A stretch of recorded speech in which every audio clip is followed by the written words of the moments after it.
Bonjour Alice, est-ce que tu m'entends? Oui, bonjour Estelle, je vous entends. Super, alors est-ce que tu es prête pour les conditions réelles du coaching? Oui, oui, oui. C'est parfait, donc je vais te laisser tout faire, donc on enchaîne, tu fais toute la présentation que tu as travaillée. Du coup je le rappelle parce que t'es à nouveau enregistré, tu l'acceptes toujours? Oui, oui, oui, toujours. Donc c'est parfait parce que comme ça, en plus, on va pouvoir voir ton évolution via la première vidéo et celle-ci là. Donc je vais te laisser, pardon, enregistrer, pardon, n'importe quoi. Je vais te laisser démarrer. Donc tu fais la présentation avec tout ce qu'on a travaillé et ensuite j'enchaîne sur les questions sans interruption, d'accord? D'accord. Donc même si je trouve qu'il y a des choses qui ne vont pas, je te le dirai vraiment à la fin. Comme ça, je veux voir voilà où tu en es. Ok? D'accord. Allez, c'est parti. Bonjour Alice. Allez-y, nous vous écoutons. Bonjour, donc je m'appelle Alice, j'ai 20 ans. J'habite à Crèche-sur-Saône. J'ai comme diplôme un baccalauréat professionnel accueil relations clients usagers. Et j'ai le diplôme du gendarme adjoint volontaire, donc j'ai travaillé en brigade en gendarmerie. Donc actuellement je suis sans emploi, mais parce que je voulais trouver des stages en fait en crèche. Donc je sors d'un stage là il n'y a pas longtemps d'observation dans une crèche multi-accueil, un stage de 2 semaines.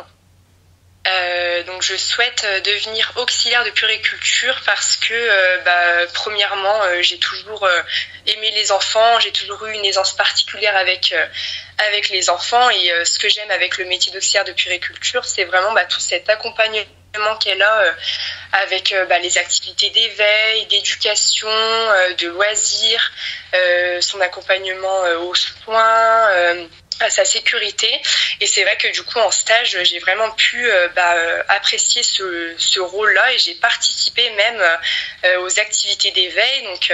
Donc par exemple je leur ai fait faire aux enfants des jeux de société qui leur apprenaient les couleurs, ou alors des jeux d'emboîtement qui leur permettaient de développer une meilleure motricité. Je leur lisais aussi des histoires. Par exemple, je leur faisais aussi participer. S'il y avait par exemple des animaux sur l'image, je leur faisais dire quel animal c'était. Je leur faisais imiter le bruit des animaux. Donc, je les faisais vraiment participer en fait à mes activités. Et donc, ce que j'aimais, c'est qu'il y a vraiment un intérêt derrière les activités, c'est de les faire réfléchir, les faire participer. Voilà. J'ai vraiment aimé faire ça. Ce que j'aime aussi avec la crèche, c'est que on apprend aux enfants à être plus autonomes, plus responsables. Et là, nous, on le faisait, la crèche le faisait plutôt au moment du repas. Donc, les enfants apprenaient à se servir seuls. Ils mettaient la nourriture dans leur plateau. Ils allaient s'installer et à la fin du repas, on leur donnait un gant pour se débarbouiller. Donc, ils le faisaient vraiment tout seuls. Et je trouvais ça bien parce que ça leur permet aussi de développer une meilleure motricité et finalement ils sont contents de participer, de faire. Donc j'ai vraiment apprécié ça. J'ai trouvé aussi que la communication avec l'enfant était importante. C'est vraiment la chose que j'ai remarqué dès le départ, déjà d'être à sa hauteur, de manière à capter en fait son attention, à ce qu'on ait son regard et ce qu'ils nous comprennent, parce que là, en plus avec le masque, c'est encore plus difficile pour les enfants de nous comprendre. Donc vraiment d'être à leur hauteur et puis d'expliquer en fait tous nos gestes. Donc par exemple, si on leur met une bavette au moment du repas, de leur dire je te mets la bavette, ou alors leur dire ce qu'on leur donne à manger, je te donne du yaourt. Et puis aussi, si par exemple les enfants montent sur la table, ce qui est déjà arrivé, de leur expliquer pourquoi ils peuvent pas monter sur la table. Donc non, tu ne peux pas monter sur la table parce que sinon tu risquerais de tomber et de te faire mal. Enfin voilà, j'ai vraiment remarqué que c'était important de tout leur expliquer aux enfants. Et puis aussi, j'ai beaucoup aimé l'accompagnement avec les parents, la relation avec les parents. J'ai vu que c'était important d'établir un lien de confiance avec les parents parce que c'est vrai qu'ils laissent quand même leurs enfants toute une journée à la crèche. Donc les enfants, les parents ont besoin de savoir que leur enfant sera sera en sécurité, parce que c'est aussi ça le rôle de l'auxiliaire, de veiller à la sécurité de l'enfant, voilà, qu'il sera bien traité, qu'on va s'occuper de lui. Et donc j'ai remarqué que voilà, cette communication-là avec les parents a été importante, et puis aussi de savoir, je sais pas si l'enfant a bien dormi la veille, a bien mangé. J'ai un exemple, hein, une petite avait eu la diarrhée la veille, donc elle a expliqué le fait que du coup elle était pas en forme le lendemain à la crèche et qu'elle mangeait pas beaucoup, mais au moins on savait que elle était comme ça parce qu'elle avait été malade la veille. Donc c'est important de savoir voilà, si les enfants étaient malades ou pas. Et puis à l'inverse aussi de parler de la journée de l'enfant, s'il a bien joué, s'il a bien mangé, combien il a mangé, par exemple en millilitres, ou ce qu'il a mangé en repas, ou alors combien de temps il a dormi aussi. Je sais que ça on précisait vraiment aux parents. Donc voilà, j'ai vraiment aimé tout cet accompagnement là. Je trouve que c'est complet. Et moi ça a vraiment, ce stage a vraiment confirmé mon choix de devenir auxiliaire de puériculture. Et c'est vrai que j'ai aussi hâte, j'ai beaucoup aimé la crèche, mais j'ai aussi hâte de découvrir la maternité, la PMI, ou les structures d'accueil avec les enfants en situation de handicap. C'est aussi pour ça que je suis intéressée avec le métier d'auxiliaire de puériculture, parce que c'est vraiment un métier diversifié. On peut travailler dans toutes ces structures-là, et je trouve ça très enrichissant d'ailleurs. Donc moi, après ce stage, je pense avoir les qualités pour être auxiliaire de puériculture. Donc je sais être à l'écoute. C'est vrai que j'ai acquis ça au cours de mes expériences professionnelles auparavant, notamment en gendarmerie. Voilà, pour moi c'est important d'être à l'écoute des enfants pour répondre à leurs besoins plus rapidement, d'être à l'écoute de son équipe aussi, ça c'est important, des parents. Je suis aussi très bienveillante, et ça pour moi c'est aussi essentiel. Donc bienveillante dans ma façon de parler, d'être gentille en fait, d'être agréable avec l'équipe, les enfants, les parents. Je suis aussi très investie dans mon travail et curieuse. Ça c'est une qualité que j'ai toujours eue au cours de mes stages, de mes expériences professionnelles. J'ai toujours l'envie de bien faire. Je suis curieuse d'apprendre. Je pose beaucoup de questions, que ça soit en stage ou voilà. Ça c'est aussi important, puisque comme une auxiliaire travaille dans plein de structures différentes, c'est important, je pense, d'être curieuse. Et d'être rigoureuse aussi, notamment dans les transmissions. C'est important d'être rigoureuse, de tout noter, pour que l'équipe soit au courant par exemple en crèche, combien un enfant a mangé, un bébé a bu son lait, noter bien les millilitres. Enfin, c'est important d'être rigoureuse par les transmissions, ou même dans son travail, par exemple en maternité, si en salle d'accouchement, je sais pas, il y a une urgence, un risque d'hémorragie, c'est important de savoir quel matériel il faut apporter, par exemple à la sage-femme, donc être rigoureuse là-dedans aussi. Et savoir gérer son stress face aux situations d'urgence. Donc pareil, si un enfant en crèche, je sais pas, fait une fausse route, c'est important d'agir et d'être efficace. Et ça c'est quelque chose aussi que j'ai su acquérir en gendarmerie, puisque j'ai eu beaucoup de situations d'intervention d'urgence, et donc il faut vraiment ne pas réfléchir, et être efficace et être dans l'action.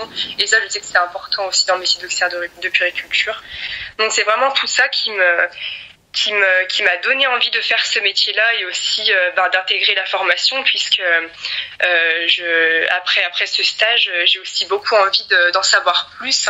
Et en fait, la formation théorique me permettrait vraiment d'avoir ces connaissances qui me manquent. Et donc voilà pourquoi je me présente ici devant vous.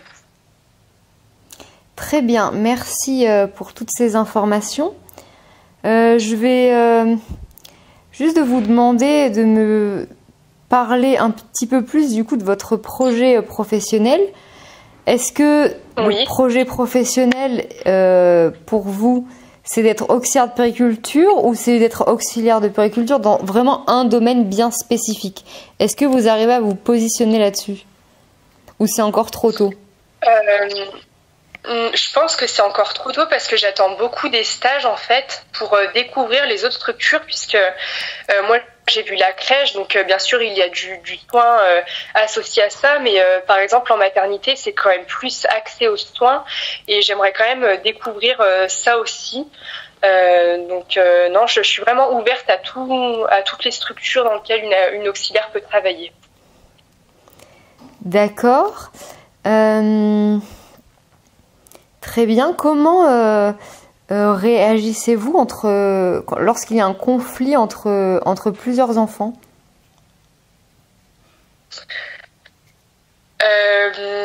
Alors, j'interviens tout de suite. Je leur demande ce qui se passe. Donc pourquoi ils sont en conflit. Et s'ils ne savent pas répondre parce qu'ils ont 1 an et demi, qu'ils ne savent pas encore bien parler, comment vous réagissez s'ils ne savent pas vous expliquer pourquoi?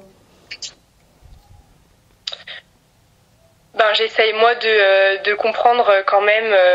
Si j'ai observé par exemple la situation, j'essaierai de comprendre par moi-même. Et si vraiment j'arrive pas à comprendre ce qui s'est passé, pourquoi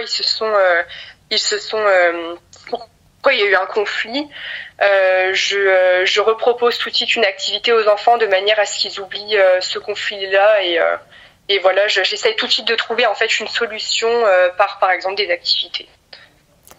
D'accord, merci beaucoup. Merci beaucoup pour toute ce discours et vous pouvez appeler la candidate suivante. D'accord, merci pour votre écoute. Super Alice. Alors, j'ai fait exprès de ne pas te poser trop de questions parce que il se peut que tu tombes sur un jury qui finisse un petit peu comme ça. Du coup, toi, tu restes un petit peu sur ta faim. Donc en fait on va faire cette version là et la prochaine fois je te ferai une autre version mais tu peux t'attendre à tout, tu peux t'attendre à un jury assez bavard comme tu peux t'attendre à un jury qui le soit moins. Ce n'est pas l'un ou l'autre n'est pas un mauvais signe, d'accord? Il faut pas que toi tu interprètes. J'ai aussi écourté parce que je pense que tu as d'autres choses à travailler pour la prochaine fois, donc pour moi il faut aussi que tu travailles ces choses là, ça sert à rien que je t'empile avec 1 milliard de choses à travailler. J'ai noté au fil de ton discours ce qu'il fallait modifier pour que ce soit parfait. Bon, déjà la base elle est très bonne, hein, t'as vraiment bien travaillé, mais l'objectif c'est vraiment que ce soit parfait. Donc je vais te donner des exemples concrets. Quand tu as démarré ton discours, tu as dit que tu étais sans emploi. Je trouve que sachant que tu es sans emploi mais que tu fais des stages, c'est assez péjoratif de dire que tu es sans emploi. Dis plutôt que tu es stagiaire en fait, tu es en train de faire des stages. Tu vois, parce que même si là je suis plus en stage actuellement, je peux quand même alors dans ces cas-là, tu dis que actuellement tu étais dans une période où tu as enchaîné les stages, où tu as fait des stages, mais c'est beaucoup plus valorisant de dire ça parce que quand on est sans emploi, on dirait en fait que tu fais rien de la journée alors que c'est pas le cas. Donc parle pas que tu es sans emploi, dis que tu es dans une période où tu as fait des stages pour pouvoir confirmer ton projet pro, etc. Donc parle plutôt de ça. Ensuite, dans tout ton discours, tu répètes énormément de fois tu sais, tu fais des transitions, tu fais énormément de transitions comme ça. Ça gâche un petit peu la qualité de ton discours. Donc ça, je sais que c'est un toc un petit peu que souvent les personnes ont. Mais si tu arrives à essayer de te concentrer pour pas le dire, ça sera encore mieux. Les 3 mots que tu dis souvent, en premier c'est après il y a et de temps en temps il y a voilà. Non mais je m'entends en plus. Donc voilà, donc ça, si tu arrives à gommer ça apporterait vraiment quelque chose de supplémentaire.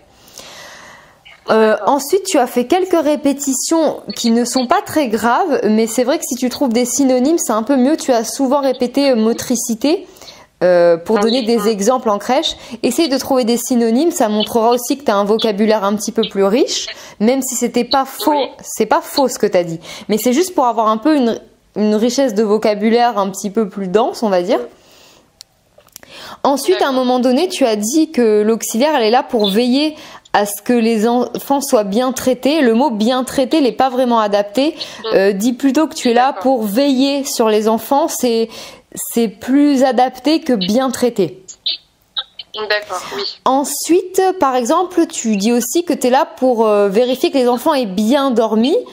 Parle plutôt de temps de sommeil. Dans les transmissions, d'ailleurs, ça a été très bien de parler des transmissions. Tu dis, on écrit s'ils ont bien dormi. Tu écris plutôt le temps de sommeil ou la qualité de sommeil. Ça fait un peu plus professionnel de parler comme ça. D'accord, oui. Là, on est dans le détail, hein, mais le détail rajoute des points. D'ailleurs, je suis en train de noter. C'est parfait.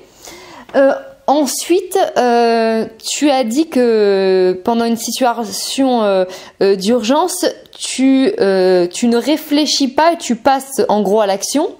Alors, moi, je pense qu'il ne faut pas que tu dises que tu ne réfléchisses pas, parce qu'en fait c'est de réfléchir rapidement qui va te faire prendre la bonne décision d'action.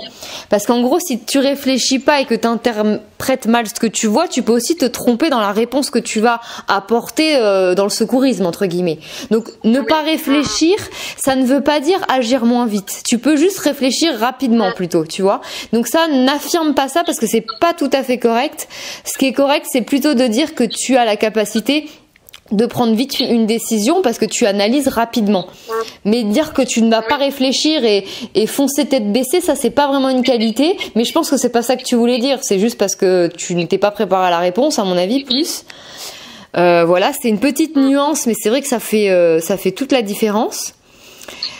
Ensuite, par rapport au temps, donc au temps que tu as mis, donc là j'ai chronométré, tu as parlé à peu près 12 minutes seul, donc c'est super.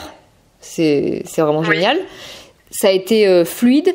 Si j'avais l'avis d'équilibrer un peu plus les choses, tu as énormément parlé de ce que tu as fait en crèche et un tout petit peu moins parlé de tes qualités, de tes compétences, même si tu l'as fait. Peut-être que le discours le rééquilibrer. Alors pas supprimer ce que tu as dit en crèche, mais parler encore un tout petit peu plus de toi pour rééquilibrer un peu le discours. Ensuite, ce que j'ai apprécié, parce que du coup je me demandais si tu allais le faire, quand tu as commencé à parler en fait quand tu as arrêté de parler en crèche, j'ai cru que ton discours elle allait finir, je me suis dit oh là là, mais elle va pas faire la suite, mais en fait après tu as rebondi et tu m'as donné des exemples concrets de tes qualités, de tes compétences, etc. Donc ça c'est bien. En plus t'as mis en lien des compétences de la gendarmerie avec le métier d'AP, donc ça j'ai bien aimé aussi. Donc voilà, c'était bien. Donc si je te donne un avis global, c'est le plan, il est bon. Si t'arrives à améliorer là les petites choses que je t'ai dit de modifier la prochaine fois, là tu passeras vraiment à un niveau supérieur. Ça sera vraiment beaucoup plus qualitatif. Après là tu as 20 ans, c'est bien ça hein? Oui, j'ai 21 ans à la fin de l'année. Voilà, donc tu es considéré comme jeune, hein, tu es jeune, mais du coup, si en fait ton vocabulaire, voilà, ça représente ton âge. Mais si tu gommes ça, ça va, en fait, c'est normal, surtout, c'est souvent une femme en général à 40 ans, elle va pas parler comme ça, mais toi, si justement t'as 20 ans, mais tu arrêtes de dire voilà, ça va te faire gagner un petit peu en maturité dans ton vocabulaire et dans ton discours, et ça va beaucoup plus te mettre en avant, et du coup, ça va gommer le petit doute de elle est jeune, est-ce qu'elle va être à la hauteur. Si tu arrives à gommer ce que je t'ai dit là, ça sera vraiment très bien.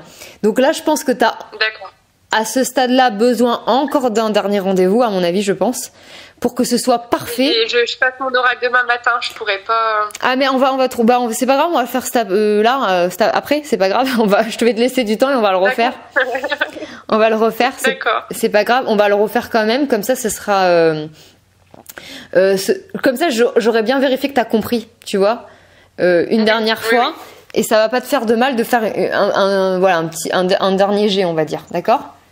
Oui, bien sûr. Mais là c'est vraiment très abouti, mais là on est dans le détail, mais le détail a toute son importance. Ok? Oui.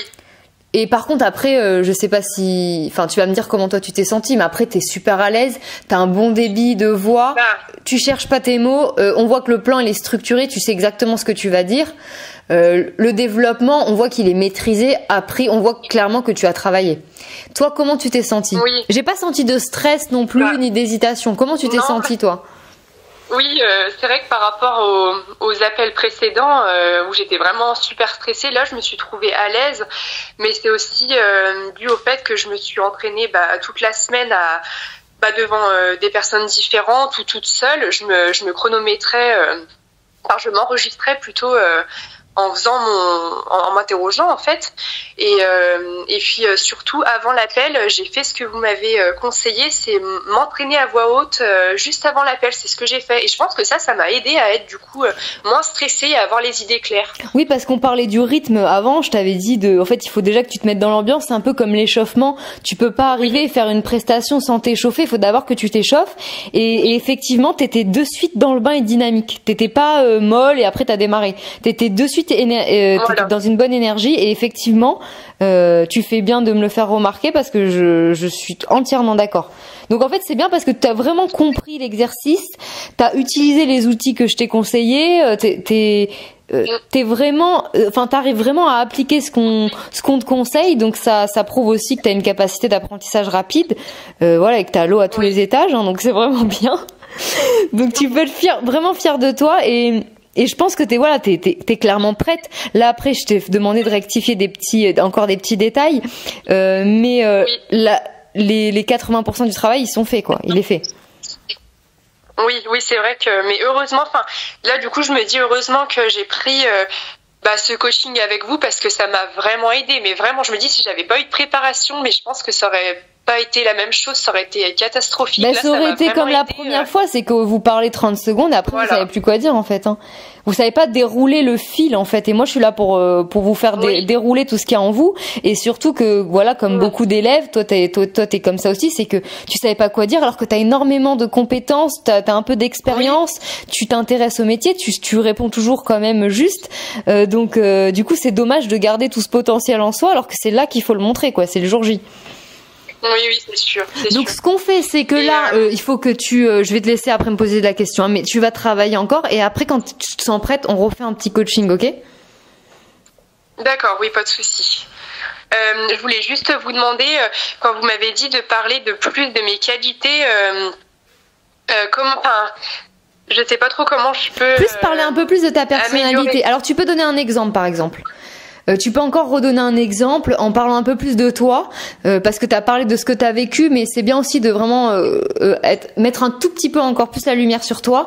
Tu peux par exemple un exemple concret de quelque chose que tu as fait qui pourrait un peu faire comprendre au jury comment tu te comportes dans telle ou telle situation. Là tu dis surtout j'ai analysé, j'observe, je pense, j'ai remarqué qu'à la crèche il y avait ça. Donc la crèche fonctionne comme ça, mais toi comment tu fonctionnes? Essaie de donner un exemple encore sur une action que tu as fait au travail, en crèche ou en lien avec un enfant qui pourrait un petit peu te représenter pour qu'on connaisse encore un petit peu plus Alice quoi. D'accord. Et ça, je peux le dire par exemple quand au tout début je parle de la crèche, de ce que j'ai fait en crèche, est-ce que je peux le dire à ce moment-là ou je le dis quand je parle de mes qualités? Plutôt après, dans la deuxième partie quand tu parles de tes qualités, quand la lumière elle revient sur toi plus. D'accord, donc en fait donner plus d'exemples concrets. Oui, surtout sur qui tu es. Parce que là, tu as parlé du fonctionnement de la crèche, que tu trouves que la crèche elle fonctionne bien, etc. Donc tant mieux, mais bon, la crèche c'est une crèche professionnelle, donc c'est sûr qu'elle est censée fonctionner comme ça. Mais toi, dans tout ça, qu'est-ce que t'es, qui t'es, etc. C'est surtout ça qui va nous intéresser. Parce que l'objectif, c'est pas de vendre cette crèche, c'est de te vendre toi. Donc il faut que tu mettes toujours l'accent sur toi, parce que garde à l'esprit que le jury doit te choisir. D'accord? Toi. Oui. Donc, d'accord. Oui, donc voilà. Je vois. Et juste une dernière question, pardon. Au niveau de... C'est pas grave quand je cite la maternité... c'est pas grave si je ne détaille pas du coup les missions de la maternité. Si tu les détailles, c'est beaucoup mieux. Si tu arrives à, comme je t'avais dit, je pense la dernière fois, essaie. Alors là, je te le dis maintenant. Prends, on va dire entre 3 et 5 missions ou rôles qu'a une auxiliaire et cite-les. Donc, tu peux aussi préciser que dans la maternité, il y a 2 services, suite de couches et salle de naissance, et cite 3 à 5 actions que fait une auxiliaire de puériculture. Par exemple, soin du cordon, prise de température, mise au sein, soutien à la parentalité. Tu vois, prise de poids, etc. Cite des exemples. Ça ira encore plus loin. En plus, j'ai noté ça, j'ai oublié de te le dire. Tu fais bien de me le rappeler. Oui, parce que c'est bien parce qu'en fait, t'as auto-remarqué ton erreur. Donc ça, c'est parfait. Oui, en fait, je voulais déjà poser la question parce que c'est vrai que je parle beaucoup de la crèche, mais parce que j'ai fait un stage, donc c'est plus facile pour moi de parler de ce que j'ai vécu. Mais du coup, au niveau de la maternité, ma belle-sœur est sage-femme, elle m'a vraiment fait tout le détail de ce qu'on fait en salle de naissance et en suite de couche. Après, je pense que je pourrais pas tout détailler. Enfin, non, mais si tu cites 3 à 5 points, et alors là, d'ailleurs, tu me dis que ta belle-sœur est sage-femme, je trouve que ça a sa petite place quand même dans ton discours. Du coup. Parce que quand même, oui, je peux essaie de le dire. Donc tu peux le dire par exemple, là plutôt dans ta présentation du départ quand tu dis, quand tu parles de ton projet, quand tu parles de ton envie de faire auxiliaire de puériculture, tu dis aussi que tu as eu des conversations avec ta belle-sœur qui du coup est sage-femme et qui travaille elle avec des auxiliaires de puériculture, etc. Donc oui, ça a une place parce que quand même ça a un lien direct avec le métier. Donc oui. Oui. Et si je parle longtemps, c'est pas grave ça. Par contre, si j'ai fait non, c'est très bien. C'est pas grave. Là, c'est un entretien de motivation. Là, on est là pour apprendre à te connaître. Donc, tu sais, le jury, c'est comme je disais à l'élève d'avant. On n'aime pas du tout tirer les verres du nez des élèves, il faut tout servir sur le plateau au jury. Personnellement, j'ai déjà été membre de jury, franchement c'est fatigant quand tu dois essayer toi de chercher la motivation en quelqu'un alors que elle est là pour normalement elle défendre sa place. Moi j'ai ma place, moi je travaille déjà, j'ai pas besoin de faire ça. Donc c'est fatigant quand l'élève en fait ne fait pas le boulot en fait. Donc si on compare une personne qui va pas parler ou une personne qui va débiter, de toute façon s'ils estiment que je sais pas, s'ils ont pas le temps, ils t'arrêteront, t'inquiète pas, mais ça te dévaluera pas. Je veux dire, on peut pas en vouloir à quelqu'un de tout faire bien. Ça va pas t'être reproché. Moi, je vous donne les conseils pour que vous puissiez apporter de l'éclaircissement à toutes les questions que le jury va se poser, c'est-à-dire qui vous êtes, qu'est-ce que vous avez fait, quel est votre projet pro, qu'est-ce qui vous définit, quelles sont vos compétences, vos qualités, et ensuite, voilà, que vous êtes capable à répondre à des questions en lien avec le métier. Ça, c'est toutes les éventualités possibles. Donc, moi, je vous dis, apprenez tout ça par cœur, faites tout ça par cœur, et ensuite, le jour J, comme ça, vous pouvez pas être piégé. Tu vois? D'accord, oui. Après, le jour J, peut-être que tu vas tomber sur un jury qui va te laisser parler, peut-être qu'il y en a qui vont te couper, mais ce n'est pas parce que ça ne se passe pas exactement comme là ce qu'on a fait, ça ne peut pas se passer pareil parce que ce n'est pas moi qui vais t'interroger, mais par contre les questions elles vont tout le temps être centrées sur toi, ce que tu as fait, ce que tu veux faire, où tu veux travailler, ça va forcément être là-dessus. Donc c'est pour ça que moi je te prépare à toutes les éventualités possibles et après tu distribueras en fonction de s'il te laisse parler ou s'il te coupe, mais au moins tu auras la réponse, etc. D'accord. Que ton discours, tu le dises par toi-même ou alors que ton discours soit juste des réponses aux questions qu'on te pose, l'essentiel c'est que tu sois capable d'apporter ces informations le jour J. D'accord. Peu importe comment c'est transmis, il faut que ça le soit.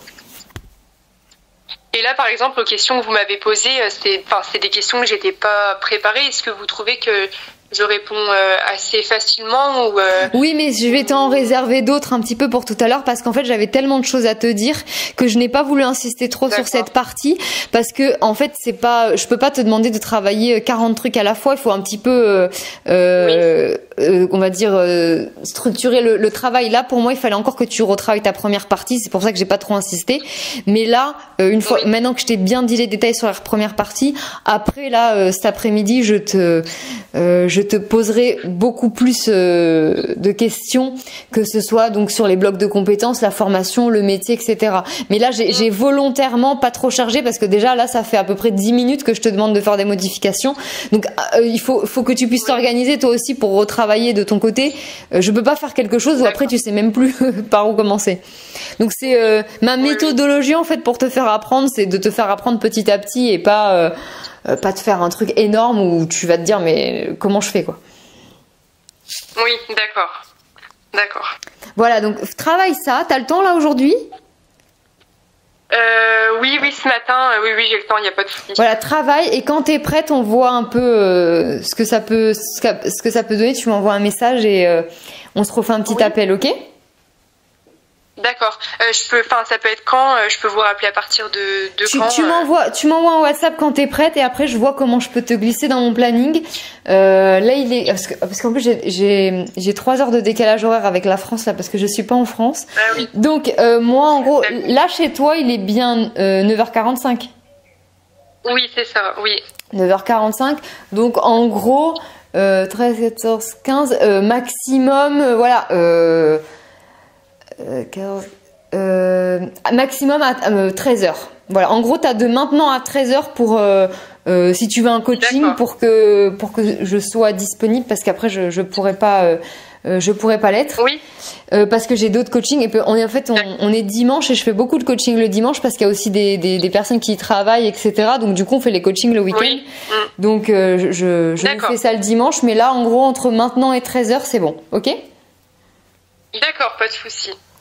Voilà, Alice, tu as d'autres questions ou ça va?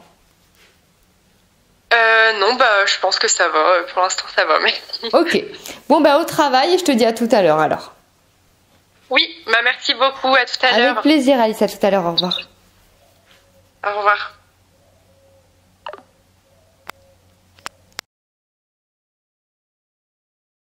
T'inquiète pas, mais ça te dévaluera pas. Je veux dire, on peut pas en vouloir à quelqu'un de tout faire bien. Ça va pas t'être reproché. Moi, je vous donne les conseils pour que vous puissiez apporter de l'éclaircissement à toutes les questions que le jury va se poser, c'est-à-dire qui vous êtes, qu'est-ce que vous avez fait, quel est votre projet pro, qu'est-ce qui vous définit, quelles sont vos compétences, vos qualités, et ensuite, voilà, que vous êtes capable à répondre à des questions en lien avec le métier. Ça, c'est toutes les éventualités possibles. Donc, moi, je vous dis, apprenez tout ça par cœur, faites tout ça par cœur, et ensuite, le jour J, comme ça, vous pouvez pas être piégé. Tu vois? D'accord, oui. Après, le jour J, peut-être que tu vas tomber sur un jury qui va te laisser parler, peut-être qu'il y en a qui vont te couper, mais ce n'est pas parce que ça ne se passe pas exactement comme là ce qu'on a fait, ça ne peut pas se passer pareil parce que ce n'est pas moi qui vais t'interroger, mais par contre les questions elles vont tout le temps être centrées sur toi, ce que tu as fait, ce que tu veux faire, où tu veux travailler, ça va forcément être là-dessus. Donc c'est pour ça que moi je te prépare à toutes les éventualités possibles et après tu distribueras en fonction de s'il te laisse parler ou s'il te coupe, mais au moins tu auras la réponse, etc. D'accord. Que ton discours, tu le dises par toi-même ou alors que ton discours soit juste des réponses aux questions qu'on te pose, l'essentiel c'est que tu sois capable d'apporter ces informations le jour J. D'accord. Peu importe comment c'est transmis, il faut que ça le soit. Et là, par exemple, aux questions que vous m'avez posées, c'est des questions que j'étais pas préparée. Est-ce que vous trouvez que je réponds assez facilement ou Oui, mais je vais t'en réserver d'autres un petit peu pour tout à l'heure parce qu'en fait j'avais tellement de choses à te dire que je n'ai pas voulu insister trop sur cette partie parce que en fait je peux pas te demander de travailler 40 trucs à la fois. Il faut un petit peu on va dire structurer le travail. Là pour moi il fallait encore que tu retravailles ta première partie, c'est pour ça que j'ai pas trop insisté. Mais là une fois maintenant que je t'ai bien dit les détails sur la première partie, après là cet après-midi je te poserai beaucoup plus de questions, que ce soit donc sur les blocs de compétences, la formation, le métier, etc. Mais là, j'ai volontairement pas trop chargé parce que déjà là, ça fait à peu près 10 minutes que je te demande de faire des modifications. Donc, il faut que tu puisses t'organiser toi aussi pour retravailler de ton côté. Je peux pas faire quelque chose où après tu sais même plus par où commencer. Donc c'est ma méthodologie en fait pour te faire apprendre, c'est de te faire apprendre petit à petit et pas te faire un truc énorme où tu vas te dire mais comment je fais quoi. Oui, d'accord. Voilà, donc travaille ça, t'as le temps là aujourd'hui? Oui, ce matin, oui, j'ai le temps, il n'y a pas de souci. Voilà, travaille et quand t'es prête, on voit un peu ce que ça peut donner, tu m'envoies un message et on se refait un petit appel, ok? D'accord. Ça peut être quand je peux vous rappeler à partir de quand tu m'envoies un WhatsApp quand t'es prête et après je vois comment je peux te glisser dans mon planning. Là il est parce qu'en plus j'ai 3 heures de décalage horaire avec la France là parce que je suis pas en France. Ah oui. Donc moi en gros là chez toi il est bien 9h45. Oui c'est ça. Oui. 9h45. Donc en gros 13, 14, 15 maximum voilà. 15, maximum à 13h. Voilà, en gros, tu as de maintenant à 13h pour Si tu veux un coaching pour que je sois disponible, parce qu'après je pourrais pas l'être. Oui. Parce que j'ai d'autres coachings et on est dimanche et je fais beaucoup de coaching le dimanche parce qu'il y a aussi des personnes qui y travaillent, etc. Donc du coup on fait les coachings le week-end. Oui. Donc je fais ça le dimanche, mais là en gros entre maintenant et 13h c'est bon, ok? D'accord, pas de souci. Voilà, Alice, tu as d'autres questions ou ça va? Non, je pense que ça va. Pour l'instant, ça va, merci. Ok. Bon, au travail et je te dis à tout à l'heure alors. Oui, merci beaucoup. À tout à l'heure. Avec plaisir, Alice. À tout à l'heure. Au revoir.